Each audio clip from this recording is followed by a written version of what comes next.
আর বর্তমানে তো একটি গুনাহের কাজ খুবই মারাত্মক আকার ধারণ করেছে। সাধারণ মানুষ থেকে শুরু করে সমাজের বড় বড় ব্যক্তিত্ব সম্পন্ন লোকেরা, এমনকি অনেক উলামায়ে কেরাম এই গুনাহে আক্রান্ত। সেটা হচ্ছে মানুষের নামে গীবত করা, মানুষের নামে সমালোচনা করা। আমাদের অনেকেই তো আছি যারা আমরা গীবত কাকে বলে সেটাই জানি না, গীবতের পরিচয় আমরা জানি না, অথচ নিজেদের অজান্তে সারাদিন আমরা মানুষের নামে গীবত করে বেড়াই। গীবতের পরিচয় কি? গীবতের পরিচয় আল্লাহর হাবিব সাল্লাল্লাহু আলাইহি ওয়াসাল্লাম হাদিসে পাকে প্রদান করেছেন। আল্লাহর হাবিব সাল্লাল্লাহু আলাইহি ওয়াসাল্লাম একবার সাহাবায়ে কেরামদেরকে উদ্দেশ্য করে বললেন, ও আমার সাহাবাদের দল, আতাদরুনা মাল গীবা, ও আমার সাহাবাদের দল, তোমরা কি জানো গীবত কি জিনিস? সাহাবায়ে কেরাম উত্তর দিলেন, লা ইয়া রাসূলুল্লাহ, আল্লাহু ওয়া রাসূলুহু আ'লাম। সাহাবায়ে কেরাম উত্তর দিলেন, ইয়া রাসূলুল্লাহ, আমরা এই বিষয় সম্পর্কে জানি না, আল্লাহ এবং তার রাসূলই এই সম্পর্কে ভালো জানেন।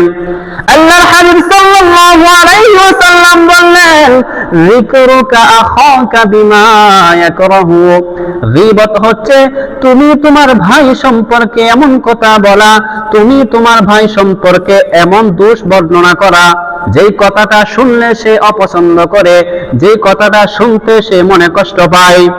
সাহাবায়ে কেরামের মতো একজন আরজ করলেন, ইয়া রাসূলুল্লাহ, আমি যদি আমার ভাই সম্পর্কে এমন কথা বলি, আমি যদি আমার ভাই সম্পর্কে এমন দোষ মানুষের নিকট বর্ণনা করি যেই দোষটা বর্তমানে তার মধ্যে রয়েছে, তাহলেও কি সেটা গীবত হবে নাকি? আমি যদি আমার ভাই সম্পর্কে, কোন মুসলমান সম্পর্কে এমন কথা মানুষের নিকট বলে বেড়াই যে দোষটা তার মধ্যে রয়েছে, তাহলেও কি সেটা গীবত হবে? আল্লাহর হাবিব সাল্লাল্লাহু আলাইহি ওয়াসাল্লাম বললেন, ও আমার সাহাবাদের দল, তুমি যদি তোমার ভাই সম্পর্কে এমন দোষ বলো যে দোষটা তার মধ্যে বর্তমানে রয়েছে, তাহলেই তুমি তার নামে গীবত করলে। যদি দোষ থাকে তাহলেই হচ্ছে সেটা গীবত, আর যদি দোষ না থাকে তাহলে হবে সেটা মিথ্যা অপবাদ। একটা হচ্ছে গীবত, আরেকটা হচ্ছে মিথ্যা অপবাদ। গীবতের চাইতেও বড় গুনাহ হচ্ছে মিথ্যা অপবাদ দেওয়া। বলেন না নাউযুবিল্লাহ। এই গীবত সম্পর্কে আল্লাহ রাব্বুল আলামিন কোরআনে পাকে ইরশাদ করেন, ওয়ালা ইয়াগতাব বা'দুকুম বা'দা, আইয়ুহিব্বু আহাদুকুম আন ইয়াকুলা লাহমা আখিহি মাইতান ফাকারিহতুমুহ। আল্লাহ রাব্বুল আলামিন বলেন, ও আমার বান্দাগণ, তোমরা একে অপরের নামে গীবত করবা না।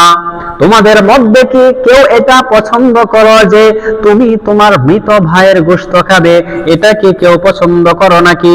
না না, অবশ্যই তোমাদের মধ্যে এটা কেউ পছন্দ করবা না।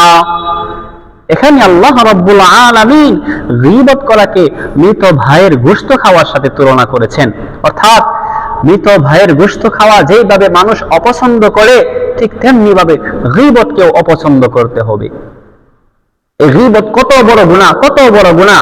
আল্লাহর হাবিব সাল্লাল্লাহু আলাইহি ওয়াসাল্লাম বলেন, আল গীবতু আশাদ্দু মিনাজ জিনা। আল্লাহর হাবিব সাল্লাল্লাহু আলাইহি ওয়াসাল্লাম বলেন, গীবত হচ্ছে জিনার চাইতেও বড় গুনাহ। নাউযুবিল্লাহ। আমরা সমাজে কেউ যদি জিনা করে কত বড় করে আমরা দেখি, অথচ এই গীবত এটা জিনার চাইতেও মারাত্মক গুনাহ। আমাদের চোখের সামনে সারা দিন মানুষ গীবত করে বেড়ায়, আমরাও করি, এটাকে আমরা কোনো পরোয়া করি না। অথচ আল্লাহর হাবিব সাল্লাল্লাহু আলাইহি ওয়াসাল্লাম বলেন, গীবত হচ্ছে জিনার চাইতেও মারাত্মক গুনাহ। গীবত গুনাহটা যেমন বড়, তার শাস্তিটাও তেমন বড়।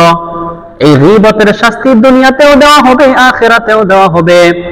আল্লাহর হাবিব সাল্লাল্লাহু আলাইহি ওয়াসাল্লাম বলেন, ও আমার উম্মতের দল, তোমরা একে অপরের নামে গীবত করবা না, তোমরা একে অপরের দোষ তালাশ করবা না। যে ব্যক্তি মানুষের দোষ তালাশ করে বেড়ায়, যে ব্যক্তি মানুষের দোষ খুঁজে বেড়ায়, তাদের দোষ খুঁজে বের করবেন আমার আল্লাহ। যারা মানুষের দোষ খুঁজে খুঁজে বের করে মানুষের নামে সমালোচনা করে, তাদের দোষ বের করবেন আল্লাহ। আর আল্লাহ রাব্বুল আলামিন যার দোষ বের করবেন, তাকে আল্লাহ রাব্বুল আলামিন ঘরে বসে থাকা অবস্থায় লাঞ্ছিত করে ছাড়বেন। নাউজুবিল্লাহ। গীবতের শাস্তি সম্পর্কে আল্লাহর হাবিব সাল্লাল্লাহু আলাইহি ওয়াসাল্লাম বলেন, আমি যখন মেরাজের রজনীতে গিয়েছিলাম, তখন এমন একটা কওমের পাশ দিয়ে আমি অতিক্রম করেছিলাম, যেই কওমের নখগুলো তামার তৈরি। তারা তাদের নিজেদের নখগুলো দিয়ে চেহারা এবং বুকের মধ্যে আঁচড় মারতেছে। আমি জিবরিল আলাইহিস সালামকে জিজ্ঞেস করলাম, ও জিবরিল, এই সকল লোক কারা? জিবরিল আলাইহিস সালাম জবাব দিলেন, ও আল্লাহর হাবিব, এরা হচ্ছে ওই সকল লোক যারা দুনিয়াতে নিজেদের ভাইয়ের গোশত খেত। এরা হচ্ছে ওই সকল লোক যারা নাকি দুনিয়াতে নিজের ভাইয়ের গোশত খেত, অর্থাৎ মানুষের নামে সমালোচনা করত, মানুষের দোষ মানুষের নিকট বলে বেড়াতো, মানুষের নামে গীবত করত। এই গীবতের সবচাইতে বড় একটা মারাত্মক ক্ষতির দিক হচ্ছে, এই গীবত করার কারণে গীবতকারীর সমস্ত আমল, যার নামে গীবত করা হয়েছে, তার আমল নামায় চলে যায়। আমরা তো আমল করতেই পারি না, যাও টুকটাক আমল করি, সেগুলো কবুল হয় কিনা সেটারও নিশ্চয়তা নেই।